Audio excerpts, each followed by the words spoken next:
d'une nouvelle accélération et que en direction des 50. Et en fait, on a eu cette accélération et on a même dépassé cet objectif symbolique des 50. Et on se retrouve en direct sur le plateau de TV Finance. On va retrouver Bernard Pratzesclos pour les Market Movers. Bonjour Bernard. Bonjour Roseline. Vous êtes trader pour compte propre et auteur d'un investisseur stratège. On va commencer par évoquer Accor, le titre du groupe hôtelier leader européen du secteur, est à la peine depuis le début de l'année avec plus de 6% de pertes. Cependant, depuis 6 mois, le bilan reste positif avec 12% de gains. Exactement. Et alors, on en avait parlé plusieurs fois, et donc notamment cet automne, où je vous avais montré, j'ai laissé sur le graphique, c'était le même graphique que celui que je vous avais montré. À l'époque, je vous avais montré qu'il avait pris appui à 3 reprises dans mon indicateur fétiche qui est le nuage BSI, qui est un indicateur qui va prendre en compte à la fois la tendance et la volatilité. Et à l'époque, je vous indiquais que cette zone de triple appui sur 38, 39 et la zone des 41,50 laissait augurer d'une nouvelle accélération et que en direction des 50. Et en fait, on a eu cette accélération et on a même dépassé cet objectif symbolique des 50 puisque l'action est allée jusqu'à 51,12. Donc là, on était clairement dans une phase dynamique, une phase de tendance très précise, très puissante, où les acheteurs avaient la main.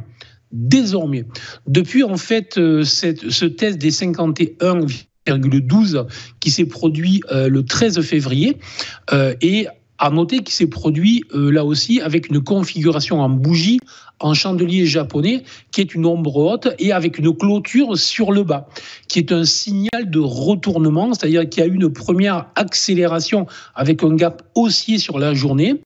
Il y a eu une accélération vers le haut, donc une première partie de journée où les acheteurs tiennent le marché, et puis ensuite un retournement avec une clôture sur le bas qui montre bien que tous ceux qui ont acheté ce jour-là, le 13 février, se sont fait piéger ce jour-là, puisque la clôture s'est faite vraiment sur le tick le plus bas. Bon, depuis vraiment ce jour-là, effectivement, on est sur une action qui est passée de 51 à 43, 44, et donc un repli marqué, mais un repli qui est ordonné et un repli qui peut se lire très facilement, là aussi avec les indicateurs BSI, qui sont des indicateurs propriétaires, et qui nous indiquent simplement qu'à ce stade, la tendance reste haussière, mais qu'on est dans une phase de correction de tendance haussière préalable.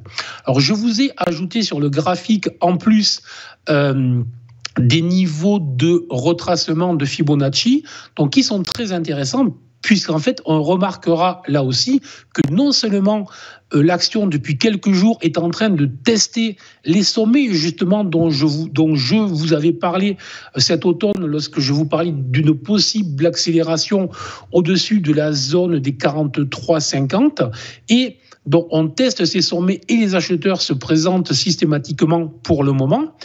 Et on est en plus sur un niveau FIBO qui est le niveau des 38,20, premier niveau qui va intéresser les acheteurs. Donc, tout ça pour dire, long résumé, pour vous expliquer ce qui s'est produit, et tout ça pour dire que désormais, effectivement, l'action est bien dans une phase de retracement, mais qu'elle rentre désormais dans une zone support qui doit et devrait intéresser les acheteurs.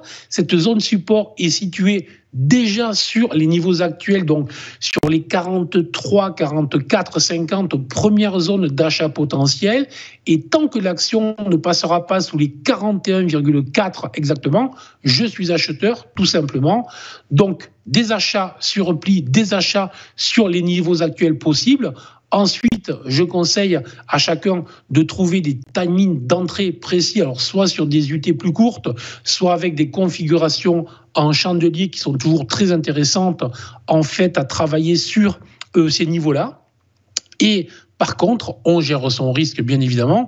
Et donc le passage sous les 41,4 serait négatif. Et donc pourrait marquer une poussée supplémentaire et surtout, ça marquerait le fait que les acheteurs ne sont pas en maîtrise des niveaux actuels qui sont importants pour vraiment montrer qu'on n'est pas sur une phase de retournement et que l'on est vraiment juste sur une phase de retracement.